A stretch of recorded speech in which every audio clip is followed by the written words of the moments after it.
ওই যে মিজানুর রহমান আজারি বক্তব্য রাখে বিএনপির বিপক্ষে, এত সাহস সে কোথায় পায়? এই মিজানুর রহমান আজারির জন্য আমি দেখেছি আমার গত সপ্তাহের যশোরের আলোচনার একটা লাইনকে কেন্দ্র করে আমাদের অনেক রাজনীতিবিদ বন্ধুরা অনেক ক্ষুব্ধ প্রতিক্রিয়া দেখাচ্ছেন। ওই কথাকে নিজেদের গায়ে টেনে, নিজেদের গায়ে মেখে ওনারা ক্ষুব্ধ হয়েছেন। প্রিয় ভাইয়েরা, আমি বলেছিলাম যে একদল খেয়ে গিয়েছে, আরেক দল খাওয়ার জন্য রেডি হয়ে আছে। তো এখানে কি আমি কোনো দলের নাম বলেছি? বাংলাদেশে 48টা প্রায় নিবন্ধিত রাজনৈতিক দল, কোন দলের নাম আমি বলিনি। কথাটাকে আমি জেনারেল রেখেছি। দায়ীদের বৈশিষ্ট্যই এটা, দায়ীরা জেনারেলি কথা বলে, যার যেই মেসেজ নেয়ার তারা সেখান থেকে নিয়ে নেয়।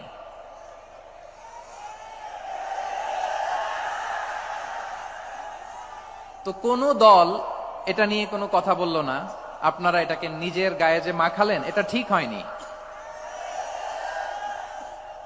আমি বলবো যে এটা খুবই অনভিপ্রেত হয়েছে। কোন দলকে টার্গেট করে বা কোন দলের পক্ষে আমরা কখনো কথা বলি না। আমরা কোরআনের পক্ষে কথা বলি, ইসলামের পক্ষে কথা বলি, ঠিক কিনা বলেন?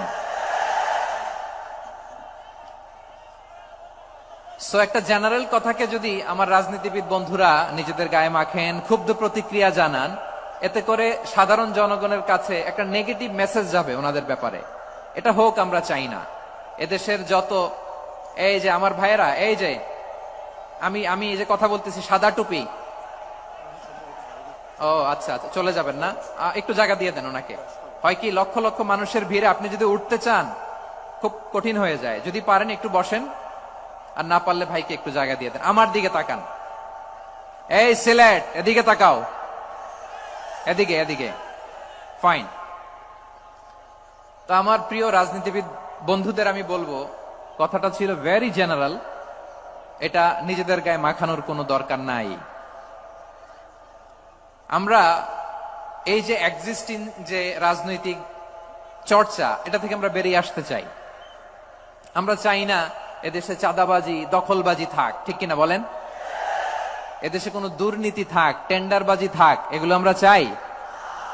আই হেট পলিটিক্স একটা জেনারেশন আছে, এই বেশিরভাগ জেনজি অফ সিলেট, এরা আই হেট পলিটিক্স জেনারেশন।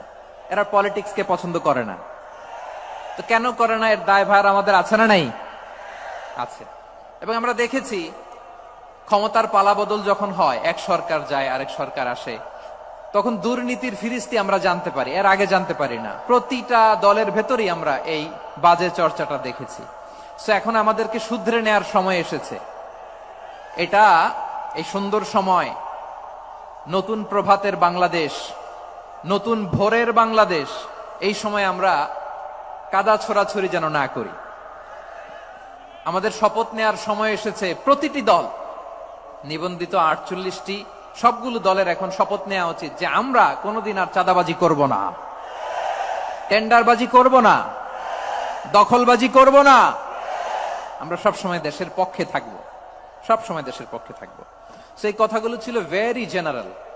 যে কথাগুলো আমরা জেনারেলি বলি, এগুলো ওই যে মিজানুর রহমান আজারি বক্তব্য রাখে বিএনপির বিপক্ষে, এত সাহস সে কোথায় পায়? এই মিজানুর রহমান আজারির জন্য সারা বাংলাদেশে মানুষ কাঁদছে না? আপামর জনতা দল মত নির্বিশেষে ওনাকে যখন এই স্বৈরাচারী শেখ হাসিনা দেশান্তর করে মালয়েশিয়ায়, সবাই আমরা আফসোস করছি না? জামাতকে যখন ওই যে 28 অক্টোবর পল্টনে একে পিঠে মারছে, আমরা আফসোস করি নাই? আমরা একসাথে কাজ করি নাই? এত ষড়যন্ত্র কিসের? ক্ষমতা নেওয়ার জন্য এত ষড়যন্ত্র কিসের? ভোটে আসেন, ভোট হবে, যে জিতবে সে জিতবে। ভোটে আসেন, ওনার দুঃখ প্রকাশ করতে হবে, কারণ উনি একটা মাথায় টুপি লাগায়া এই যে দল মত নির্বিশেষে সারা মানুষকে ভালোবাসার আল্লাহর নাম বলে ভালোবাসা অন্তরে জামাতের পক্ষে কথা বলে। আপনি এই জামাতের পক্ষে কথা বন্ধ করেন, নাহলে দেশের মানুষ যেভাবে আপনার এই যে মাহফিল করে, মাহফিলে কিন্তু আপনি আস্তে আস্তে শিকার হবেন এই মুসলিম লীগের কারণে। কারণ এই মুসলিম লীগ কিন্তু বিএনপিকে পছন্দ করে, এই মুসলিম লীগ কিন্তু অন্য সংগঠনকে পছন্দ করে, কিন্তু আল্লাহর নামে স্লোগান দিয়ে ধর্মের কথা বলে মাথায় টুপি লাগিয়ে পাঞ্জাবি পরে বিএনপিকে বকবেন না আপনি, তাহলে কিন্তু আস্তে শিকার হবেন। আবার যে কোনো মুহূর্তে কিন্তু আপনি দেশান্তর হতে পারেন। সুতরাং সাবধান হয়ে যান। ওই যে কামরুল, গমচোর কামরুল, আমলিকে টাক্কু কামরুল, গমচোর কামরুল, ওই যে টিভিতে দেখা গিয়েছে না, সে সিঁড়ি দিয়ে উঠতে গিয়ে লিফট বন্ধ, লিফট বন্ধ না, কারেন্ট নাই না, লিফট নষ্ট হয়ে গেছে, কোনটা সে ভুলে গেছে।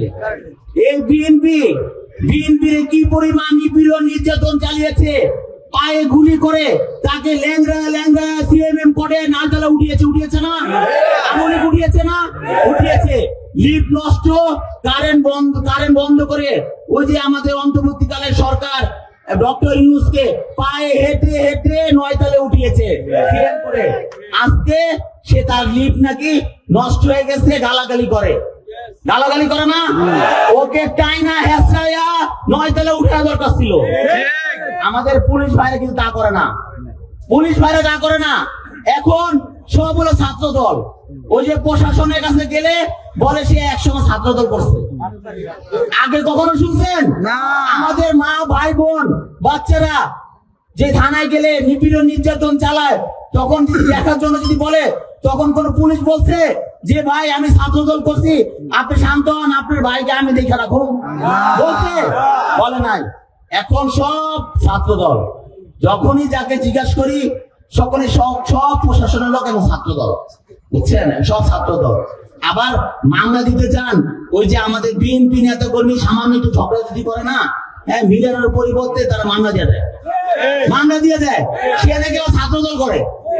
শুধু নট অনলি শিল্প অঞ্চল, ঢাকা মহানগর উত্তরে 26টি থানার ব্যাপারে আমি বলতেছি, সবাই শ্রম নিচ্ছে, সবাই তারা ছাত্র দল। আবার কিন্তু আমাদের নেতা কর্মী নামে মামলা দিয়ে দেয়, ওই পেপারে উল্টা পাল্টা নিউজ করে হল সাংবাদিকরা, আবার এরা আবার মামলা দেয়। তাহলে এমন বাংলাদেশ ঠিক আছে না? কিন্তু সুতরাং সবাই সাবধান কিন্তু ভাই, এই হাসিনার ষড়যন্ত্র কিন্তু এখনো শেষ হয় নাই। হাসিনার এই পুলিশ বাহিনী কিন্তু এখনো আছে, থানা পাল্টে